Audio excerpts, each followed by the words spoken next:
జీవుడిగా ఉన్నాడు. యేసు నిన్న నేడు నిరంతరం ఏకరీతిగా ఉన్నాడు, మారలా. దైవజనులు ఉన్నారు. దైవజనులు ఎందుకున్నారంటే దేవుని నామములో ప్రార్థన చేయడానికి ఉన్నారు. హల్లెలూయా. యేసు నామములో ప్రార్థన చేయడానికి ఉన్నారు. ఇప్పుడు బయలుదేరి ఎలీషా దగ్గరికి బయలుదేరాడు. దేవుని బిడ్డలారా గుర్తుపెట్టుకోండి, ఎలీషా దగ్గరికి బయలుదేరాడు అంటే, దైవజనుడి దగ్గరికి బయలుదేరాడు అంటే దైవజనుడు చెప్పినట్టు చేయడానికి వెళ్తున్నాడా, లేకపోతే నయమాను చెప్పింది దైవజనుడు చేస్తాడని అనుకుంటున్నాడా? హల్లెలూయా. దేశానికి అధిపతి, దేశానికి సైన్యాధిపతి కదా. నాకు కొంచెం అక్కడ ప్రిఫరెన్స్ ఉంటుంది. ఏముంటుంది చెప్పండి? అక్కడ ఏముంటుంది చెప్పండి? ప్రాధాన్యత ఉంటుంది అని అనుకుంటే అతను రాగానంట ఎలీషా దైవజనుడు అన్నంట లోపలికి రాకుండానే అతన్ని పోయి 7 మార్లు యోర్దాను నదిలో మునిగి రమ్మన్నాడంట. హల్లెలూయా. ఎన్నిసార్లు? 7 సార్లు వెళ్ళి నదిలో మునిగి రమ్మన్నాడు. కనీసం నన్ను లోపలికి రమ్మనలేదు, కనీసం నన్ను పిలవలేదు, కనీసం నన్ను కూర్చోమనలేదు, కనీసం నన్ను మర్యాద చేయలేదు. ఏమంటున్నాడు? రావడం పోయి అతన్ని 7 సార్లు యోర్దాను నదిలో మునిగి రమ్మను అన్నాడు. హల్లెలూయా. కోపం వచ్చేసింది ఆయనకి. కోపాలు ఎక్కువ, ఓర్పు తక్కువ. ఇంకా చెప్పాలంటే ఓర్పు లేని వాళ్ళకి లేదా కోపాలు ఎక్కువ ఉన్న వాళ్ళకి రోగాలు ఎక్కువ వస్తాయి. ఓర్పు కలిగిన వాళ్ళకి రోగాలు తక్కువ ఉంటాయి. దేవునికి స్తోత్రం చెప్పండి. హల్లెలూయా. కోపం ఎంచుకున్నాడు. నేనేంటి 7 మార్లు ఆ యోర్దాను నదిలో మునిగేదేంది? మా దేశంలో లేవా నదులు? మీ దేశంలో నదులు ఉన్నాయి కానీ దైవజనుడు లేడు. హల్లెలూయా. మీ దేశంలో నదులు ఉన్నాయ్యా కానీ దైవజనుడు ఉన్నాడా? ఇప్పుడు దైవజనుడు ఏమంటాడు? 7 మార్లు మునిగి రమ్మన్నాడు. ఏంది ఇక్కడ ఈ నదిలో మునిగేది ఏంది? కానీ దాసుడు అన్నాడు, అయ్యా ఈ ఒక్క మాట నువ్వు చేస్తే తప్పే ఉంది, ఆ ఒక్క పని నువ్వు చేస్తే తప్పే ఉందంటే పోయాడు. 7 మార్లు మునిగాడు. మునగంగానే అతని శరీరం అంతా ఆ కుష్ఠరోగం అంతా తొలగిపోయింది. గట్టిగా చప్పట్లు కొట్టండి, గట్టి కొట్టాలి. కుష్ఠరోగం అంతా తొలగిపోయింది. దేవునికి స్తోత్రం చెప్పండి. హల్లెలూయా. కుష్ఠరోగం అంతా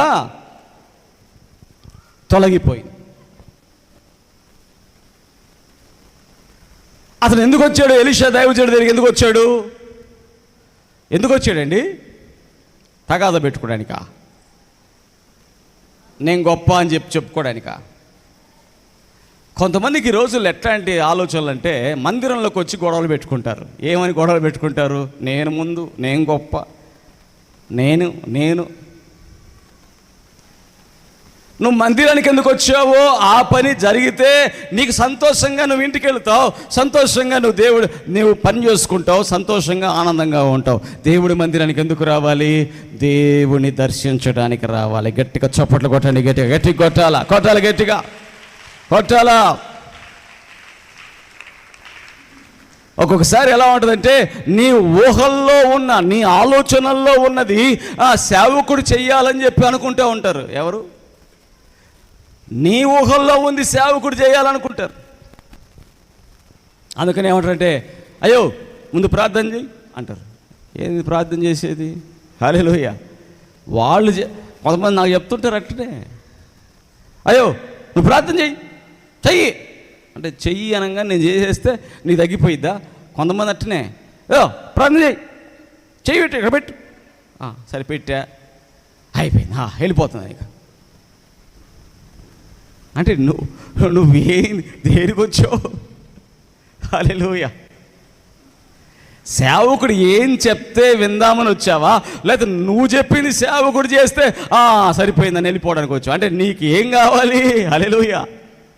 సేవకుడు చెప్పింది చేయడమా, లేకపోతే నువ్వు చెప్పింది సేవకుడు చేస్తే చాలని చెప్పి వెళ్ళిపోతావా? ఏం కావాలి?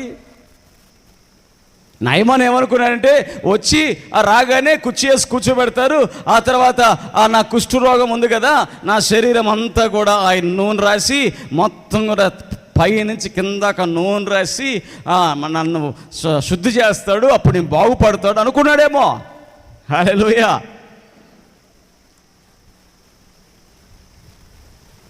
మన ఆలోచనలు ఏ పాటివండి? ఈ భూమి మీద మన ఆలోచనలు ఏ పాటి?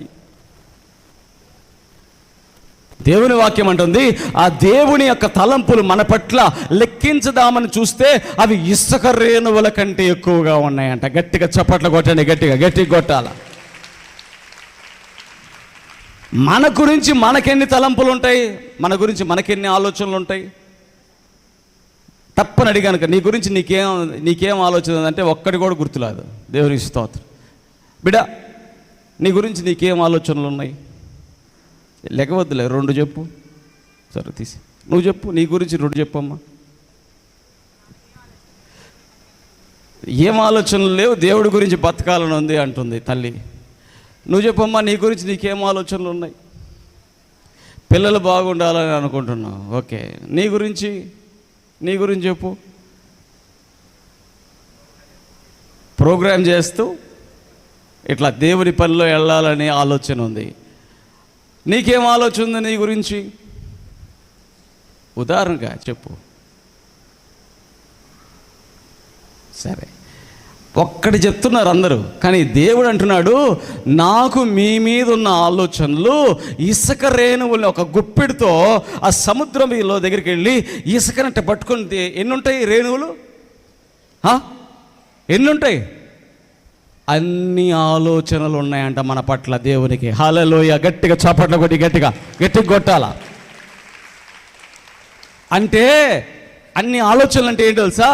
నువ్వు నడుస్తుంటే నీ పాదములకు రాయి తగలకుండా దేవుడు ముందుగానే చేస్తుంటాడు.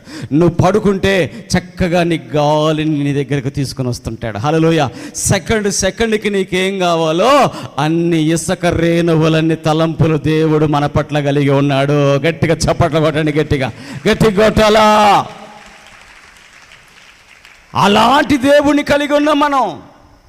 మన గురించి మనం అడిగితేనే మనం చెప్పుకోలేము. ఎన్ని చెప్తాం? మా 1-2 చెప్తాం. కానీ దేవుడు ఎట్లా? ఆయన ఆలోచనలు కలిగి ఉండటం కాదు, దానికోసం సిద్ధపరుస్తుంటాడు, దానికోసం ఏర్పాటు చేస్తుంటాడు. నా బిడ్డలకి ఇది రావాలి. ఏంటి? దీనికి అడ్డం ఉంది, అక్కడ మెట్టలు ఉన్నాయి, అక్కడ సముద్రం అడ్డం ఉంది.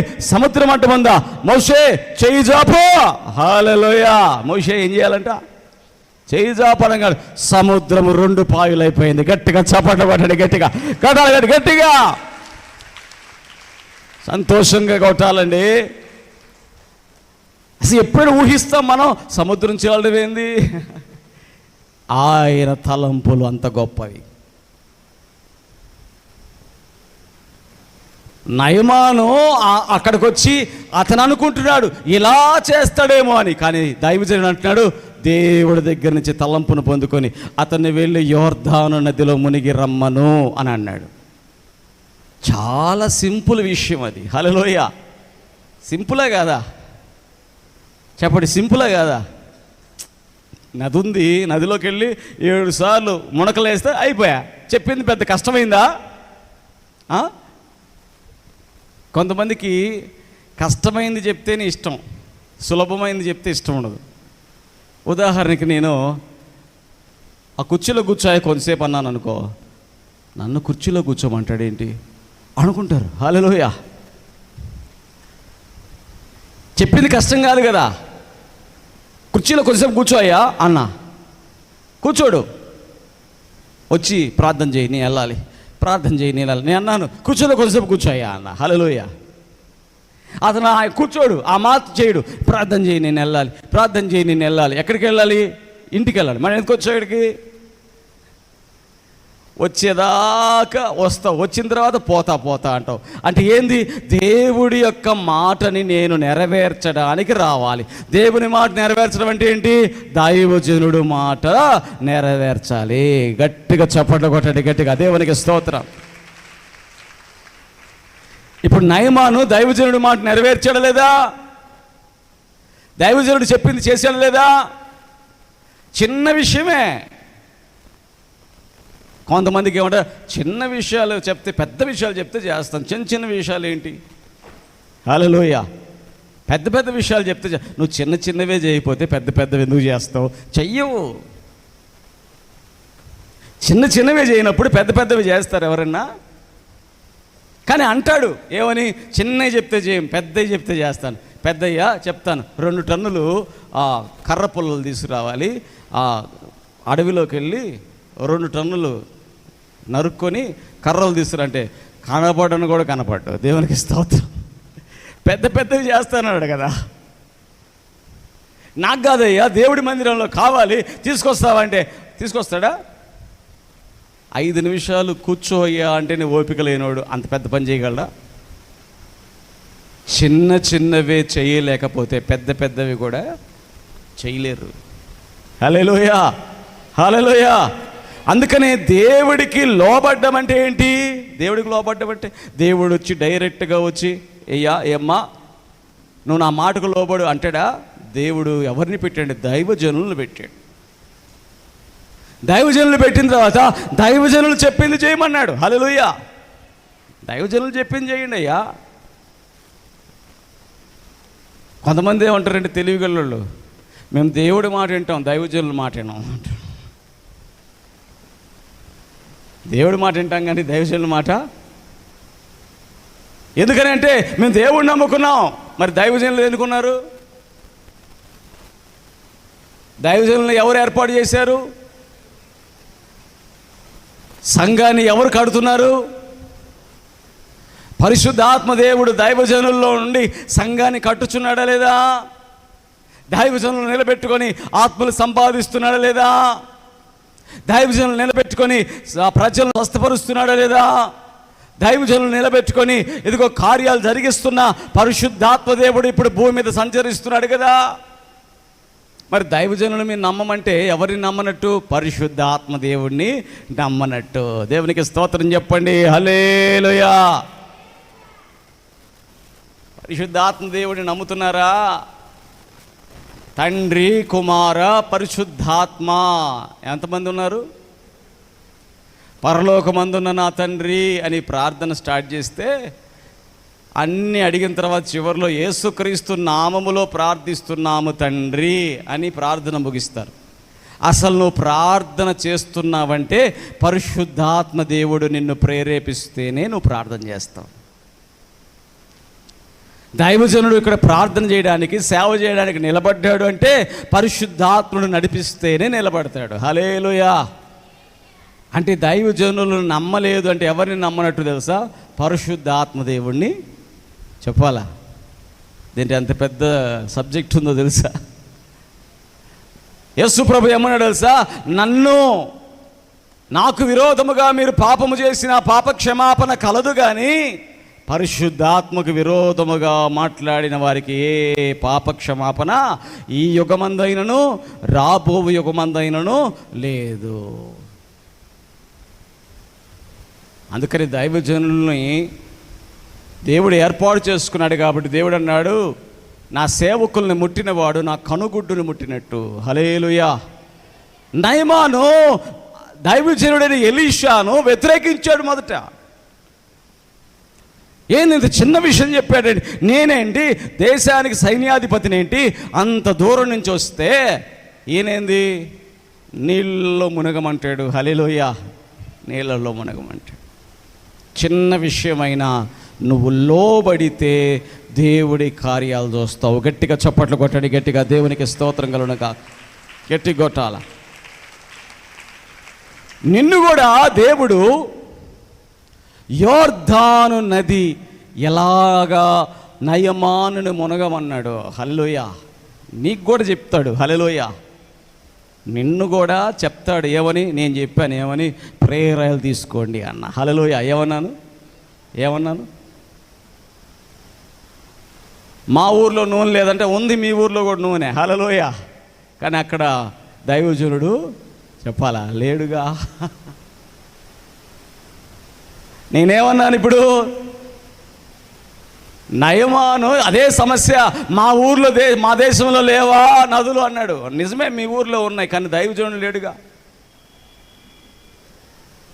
ఇప్పుడు నేను కూడా చెప్తానేమని, ఇదిగో ప్రేయర్ ఆయిల్ తీసుకొచ్చుకోండి అంట. హల్లెలూయా. కొంతమంది బిగ తీసుకొని కూర్చుంటారు, మేము తీసుకోవాలా, మేము తీసుకో. ఓకే, దానికి 100 రకాలైనటువంటి ఆలోచనలు చేస్తారు. ఎందుకు ఆలోచనలు చేస్తారంటే వాళ్ళ సొంత ఆలోచనల్లో ఉన్నటువంటివి నెరవేరాలని కోరుకుంటారు, కానీ దైవజనుడు చెప్పింది చేయరు. దేవునికి స్తోత్రం చెప్పండి, హల్లెలూయా. చెప్పండి హల్లెలూయా. మళ్ళీ టీవీలో సాక్ష్యాలు చూసేటప్పుడు ఎంతోమంది, అయ్యా ఇదిగో ప్రేయర్ ఆయిల్ తీసుకొని మేము ప్రార్థన చేసుకొని రాసుకోగానే నాకు స్వస్థత కలిగింది అయ్యా అని సాక్ష్యాలు ఎన్నో చూసే వచ్చి ఉంటారు కొంతమంది. దేవునికి స్తోత్రం. దైవజనుడిగా నేను ఇప్పుడు చెప్పాను ఒక మాట, చెప్పినప్పుడు దాన్ని చేస్తే, ఏం చేస్తే, దానికి లోబడితే వెంటనే దేవుడి కార్యాలు జరిగిపోతాయి. గట్టిగా చప్పట్లు కొట్టండి, గట్టిగా కొట్టాలి గట్టిగా. ఒకసారి ఒక ప్రార్థన జరుగుతూ ఉంది, చివరిలో ప్రార్థనలు అయిపోతుంటే చేస్తుంటే ఆమెలో దెయ్యం పట్టింది. ఆమె దెయ్యం పట్టిన తర్వాత ఆమె కింద పడిపోయింది. అయిపోయిన తర్వాత లేచిన తర్వాత నేను అన్నాను, నువ్వు 3 ప్రేయర్ ఆయిల్ బాటిల్స్ తీసుకో అన్న. హల్లెలూయా. ఎన్ని తీసుకోమన్నాను? తీసుకుంటానులే అయ్యా, ఇప్పుడు కాదు తీసుకుంటానులే. సరే, అట్నే వెళ్ళిపోయింది, తీసుకోవాలా. ఏది పాస్టర్ గారు మీరు మాట్లాడితే ప్రేయర్ ఆయిల్ తీసుకోమంటారంటే నా ఇష్టం అది. హల్లెలూయా. దేవుడు నాకు చెప్పింది నేను చెప్తా, నువ్వేంది మళ్ళీ నన్ను అడుగుతావు క్వశ్చను? 7 మార్లు మునగమంటావు, 7 కాదు 6 మునుగుతా, నా ఇష్టం. అంటే ఒకటి మునిగి నేను ఒకటే మునిగాని చాలు, ఇంక నేను మునగనంటే చెప్పండి. ఇంటికి వెళ్ళిన తర్వాత మళ్ళీ ఫోన్ చేసింది, వాళ్ళ ఆయన ఫోన్ చేసి అయ్యా మందిరంలో వెళ్ళిపోయింది అనుకున్నాం కదా దెయ్యం, అయ్యా ఇంటికి వచ్చిన తర్వాత మళ్ళీ గోల చేస్తుంది అయ్యా అంటే నేనేం చేసేది? హల్లెలూయా. నేనేం చేసేది? నేను ఎందుకు 3 తీసుకోమని చెప్పానంటే, ఒకటి మీ ఇంట్లో చల్లమని చెప్పడానికి, హల్లెలూయా. ఒకటి ఏం చేయడానికి? ఒకటి చల్లేసేయండి మా ఇంట్లో అంత. ఎందుకు చెప్పాను? ఊరకనే చెప్పానా? చెప్పాలా? హల్లెలూయా. ఒకసారి ఒక పొలంలో మిర్చి వేస్తున్నారంట, ఎండు మిర్చి వేస్తుంటే, అయ్యగారు ఎండుమిర్చి వేస్తున్నాను, ఇదిగో ప్రేయర్ ప్రార్థన చేయండి అన్నాడు. 7 తీసుకొచ్చుకో అన్న. ఎన్ని తెచ్చుకో అన్నాను? చెప్పండి ఎన్ని? అస్సలు అతనికి 7 అంటే ఒప్పుకోట్లా. దీన్ని చేసేయండి అంటున్నాడు. 7 తెచ్చుకోయా అన్న. తెచ్చుకోలా, వెళ్ళిపోయాడు. ఒకటే చల్లాడు, చక్కగా తెగులు పట్టేసింది దానికి. ఏం పట్టింది? అయ్యగారు మీరు ఇచ్చిన ప్రేయరాలు తెచ్చుకున్నాను, చల్లాను, తెగులు పట్టింది అన్నాడు. నేను నీకు ఎన్ని చెప్పాను? ఎన్ని? 7 కొట్టకపోతే 1 కొడితే కాదా అంటే, ఒక్కసారి మునిగితే వచ్చిందా నయమానికి? వచ్చిందా? ఇప్పుడు ఏంటంటే ఒక్కొక్కసారి ఎలా ఉంటుందంటే, దైవజనుడు మాట కన్నా ఆయన చెప్పేది ఏముంది? బైబిల్ నమ్ముతా నేను, యేసయ్యని నమ్ముతా నేను, ఆయన్ని నమ్మనంటే మీ ఇష్టం, నన్ను నమ్మగాకండి. హల్లెలూయా. చెప్పండి హల్లెలూయా. ఇప్పుడు ఎలీషా దైవజనుడు నమ్మను, నయమాన్ అనుకుంటా, ఆయన చెప్పేది ఏంది? 7 సార్లు మునిగేది, నేను ఒక్కసారి మునుగుతా అని చెప్పి తిరిగి వెళ్ళిపోతే ఎవరికి నష్టం? ఎవరికి? దైవజనుడు చెప్పింది చేయడం అనే దాంట్లోనే నీకు స్వస్థత ఆధారపడి ఉంటుంది. గట్టిగా చప్పట్లు కొట్టండి, గట్టిగా దేవునికి స్తోత్రం కలుగును గాక. హల్లెలూయా. అసలు ఏందో వాళ్ళ ఆలోచనలు, ఆ నయమానికి ఎందుకు వచ్చినాయి ఆలోచనలు? గర్వంగా నుంచున్నాయంట.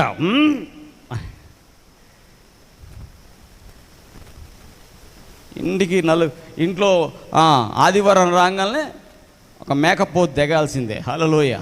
పోవాల్సిందే, మటన్ కొట్టుకు వెళ్ళాల్సిందే, 1000 రూపాయలు పెట్టి 1 కేజీ తీసుకోవాల్సిందే, ఇంటికి తెచ్చుకోవాల్సిందే, తినాల్సిందే.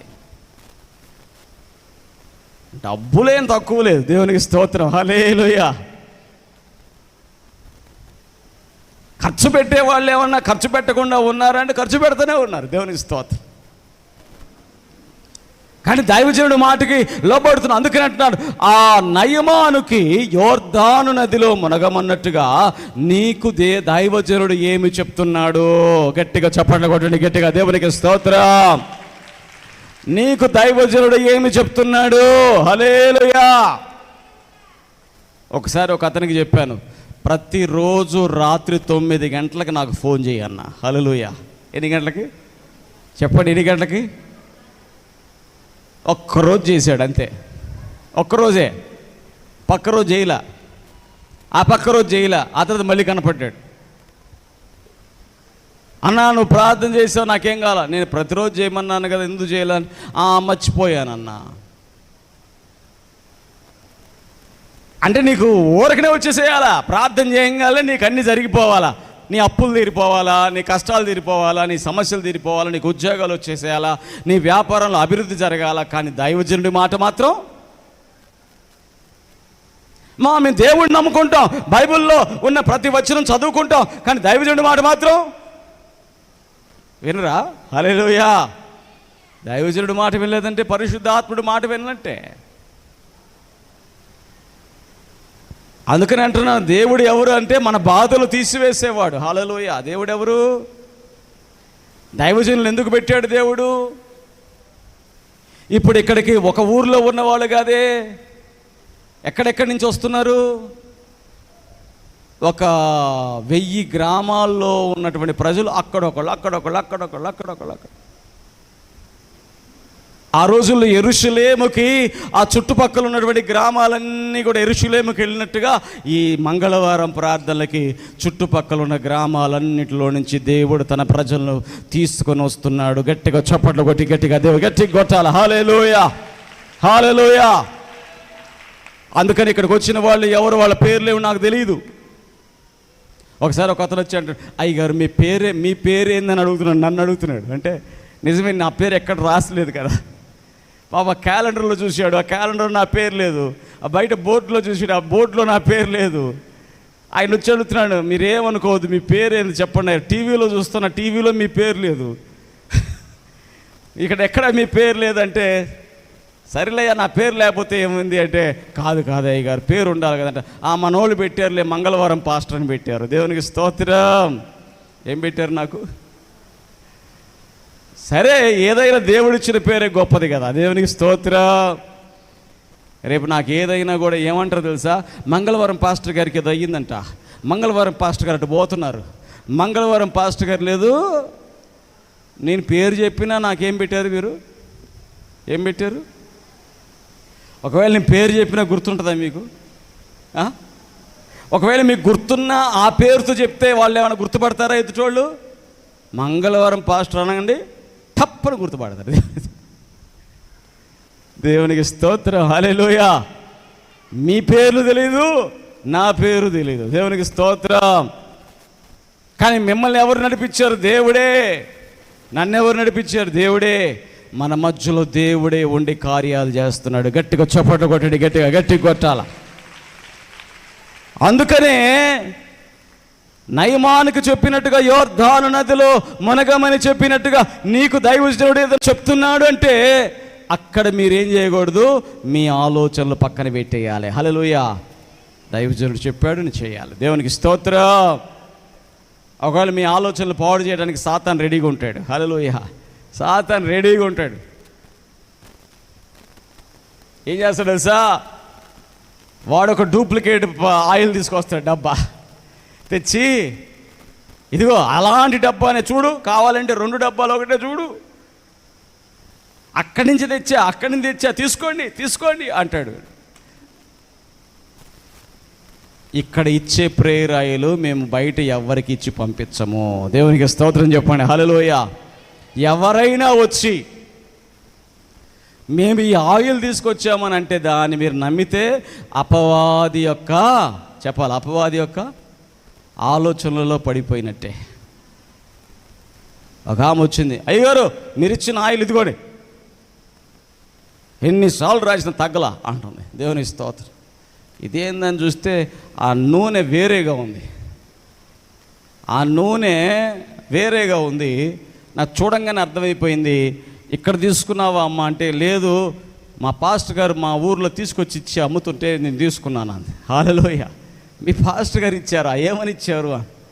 ఇక్కడదే అని చెప్పి ఇచ్చారట. హల్లెలూయా. ఇక్కడ ఇప్పుడు అబద్ధికుడు ఎవరు? ఆ పాస్టర్ గారిని దేవుడు క్షమించునుగాక.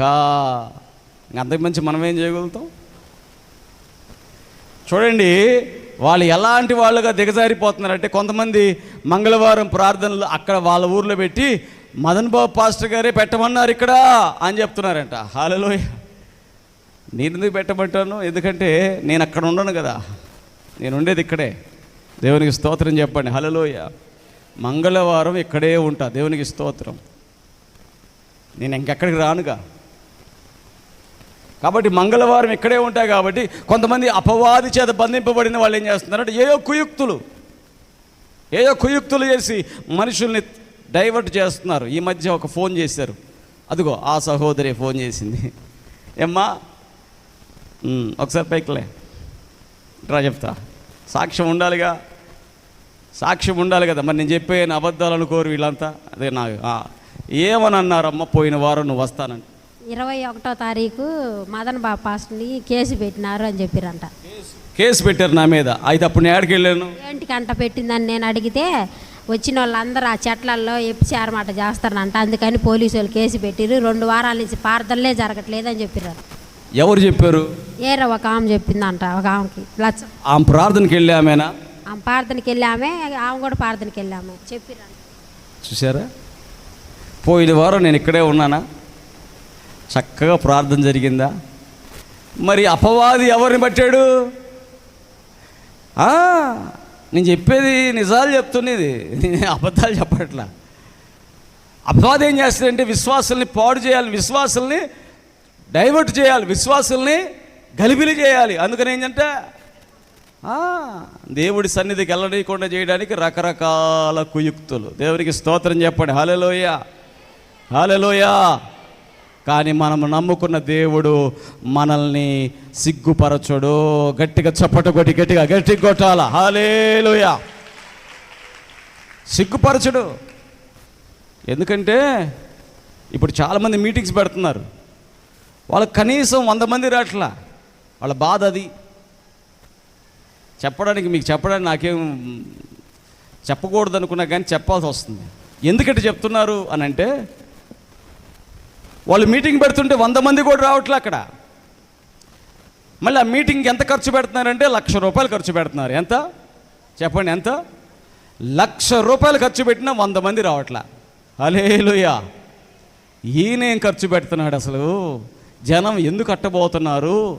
మనమేమో ₹1,00,000 పెట్టినా కూడా 100 మంది రావట్లా అంటే వాళ్ళు తెలుసుకోవాల్సింది ఏంటంటే, నేను నమ్ముకున్న దేవుడు నన్ను సిగ్గుపరచడు. గట్టిగా చప్పట్లు కొట్టండి, గట్టిగా కొట్టాల.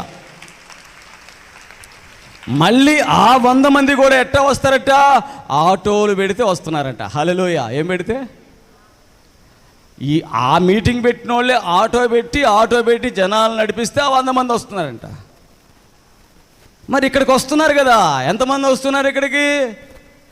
ఏ ఊర్ల నుంచి వస్తున్నారు? ఎవరు ఎందుకు వస్తున్నారు? ఎవరన్నా పిలిస్తే వస్తున్నారా? ఆటోలు ఏమన్నా నేను పెట్టానా? దేవుడే వారిని నడిపిస్తున్నాడు. సిగ్గుపరచడు మన దేవుడు. గట్టిగా చప్పట్లు కొట్టండి, గట్టిగా దేవునికి స్తోత్రం. దేవుని బిడ్డల మీద అన్యాయముగా అబద్ధ సాక్ష్యము పలికేవాడు ఎవడు? దేవుని బిడ్డల వాళ్ళు కాదు, సాతాను యొక్క బిడ్డల వాళ్ళు. దేవుని బిడ్డల మీద నిందలు వేసేవాళ్ళు ఎవరు? సాతాను బిడ్డలు. కానీ దేవుడు మనల్ని సిగ్గుపరుస్తాడా? సిగ్గుపరచడు. హల్లెలూయా. పోయిన వారం ప్రతి ఒక్కరిని దేవుడు తాకి స్వస్థపరిచాడు. గట్టిగా చప్పట్లు కొట్టండి, గట్టిగా దేవునికి స్తోత్రం. అందుకనే నయమాను ఆ యొక్క మాటకు లోబడి యోర్దాను నదిలో మునిగాడు. అతడు స్వస్థత పొందాడు. దేవుడికి స్తోత్రం చెప్పండి. హల్లెలూయా. దేవుడి యొక్క ఆశీర్వాదాన్ని నువ్వు పొందనీయకుండా నిన్ను ఆపుతుంది ఎవరు? హల్లెలూయా. ఇది దేవుని ఆశీర్వాదాన్ని పొందకుండా నిన్ను ఆపుతుంది ఎవరు? హల్లెలూయా. ఏ మాటలు నిన్ను ఆపుతున్నాయి? ఏ మాటల వల్ల వెనకబడిపోతున్నావు? ఏ మాటల వల్ల నీ చెవుల్లో ఏ మాటలు వినబడుతున్నాయని నువ్వు వెనకబడిపోతున్నావు? అందుకని దేవుడు ఆశీర్వాదాన్ని ఆయన ధారాళముగా దయచేస్తాడు. హల్లెలూయా. ఆయన ధారాళముగా దయచేస్తాడు. కుష్ఠరోగం అంతా ఏమైపోయిందంట, శరీరములో ఆ కుష్ఠంతా పోయి లేత పిల్లవాని దేహములా మారిపోయిందంట. గట్టిగా చప్పట్లు కొట్టి గట్టిగా కొట్టాల. లేత పిల్లవాని దేహములాగా. అప్పుడే పుట్టిన పిల్లవాడి దేహం ఎలాగైతే బ్రాండ్ న్యూ, దేవుడు స్వస్థత ఎట్లా ఉంటుంది? Brand new. హల్లెలూయా. క్రొత్తగా మళ్ళీ. అందుకని దేవుడి ఆశీర్వాదాన్ని నీ దగ్గరకు రానియకుండా నిన్ను ఏదో ఒక అపవాది శక్తి ఆపేస్తుంది. అది నీ చెవుల్లోకి వినబడుతుందా, నువ్వు ఆగిపోతున్నావు. అందుకనే దేవుడికి వ్యతిరేకంగా ఎవరైనా మాట్లాడితే మీరేం చేయాలి? సాతానా పో అనాలి. దేవునికి స్తోత్రం చెప్పండి. హల్లెలూయా. చెప్పాలి గట్టిగా హల్లెలూయా. చెప్పాలి గట్టిగా హల్లెలూయా. దేవుడికి వ్యతిరేకంగా, దైవజనుడికి వ్యతిరేకంగా మాట్లాడుతుంటే ఏం చేయాలి? సాతానా పో. వెంటనే దేవుడికి ఏం చేయాలి? ప్రార్థన చేయాలి. ప్రభువా అతన్ని క్షమించయ్యా. ఏం చేయాలి? అతనికి తెలియక తప్పుగా మాట్లాడుతున్నాడు. హల్లెలూయా. ప్రార్థన చేయండి. వెంటనే ప్రార్థన చేయండి. సాతాన్ని గద్దించండి, అపవాదిని ఎదిరించండి. అప్పుడు వాడు మీ యొద్ద నుండి పారిపోతాడు. ప్రార్థన చేయండి. ఏమని? ప్రభు అతన్ని క్షమించండి అయ్యా, నీకు వ్యతిరేకంగా మాట్లాడుతున్నాడు. 11 సంవత్సరాల నుండి ఈ పరిచర్య జరుగుతుంది. ఎన్ని సంవత్సరాలు? ఇన్ని సంవత్సరాలు నా మీద 1000 నిందలేదు. హల్లెలూయా. 1000 నిందలేదు. ఎన్ని నిందలేశారంటే ఏసీ ఇంకా ఏమి వేయాలో తెలియక వచ్చిన వాళ్ళ మీద వేస్తున్నారు నిందలు. హల్లెలూయా. ఎవరి మీద? ఇక్కడికి వచ్చే ప్రజల మీద నిందలు వేస్తున్నారు. అంటే అర్థమైంది, అట్లయినా భయపడి రాకుండా ఉంటారేమోనని. అంటే అందుకని దేవుని వాక్యం ఉంటుంది, దేవునికి వ్యతిరేకముగా ఎదురాడు వారు నిలబడతారా? నిలబడలేరు. దేవునికి స్తోత్రం. ఆయనకి ఎదురుగా నిలబడి ఎవరైనా ఎదురాడతారా? ఎదురాడలేరు. కాబట్టి దేవుని బిడ్డలారా, మన ఆశీర్వాదం దొంగిలించేదానికి కొంతమంది సిద్ధంగా ఉన్నారు. అటువంటి వారిని గుర్తించాలి. గుర్తించినప్పుడు ఏం చేయాలి? సాతాన్ని గద్దించి వెంటనే ప్రార్థన చేయాలి. ప్రభువా ఇతన్ని క్షమించండి, ఇతనికి తెలియక మాట్లాడుతున్నాడు. హల్లెలూయా. చెప్పండి హల్లెలూయా. చెప్పండి హల్లెలూయా. హల్లెలూయా.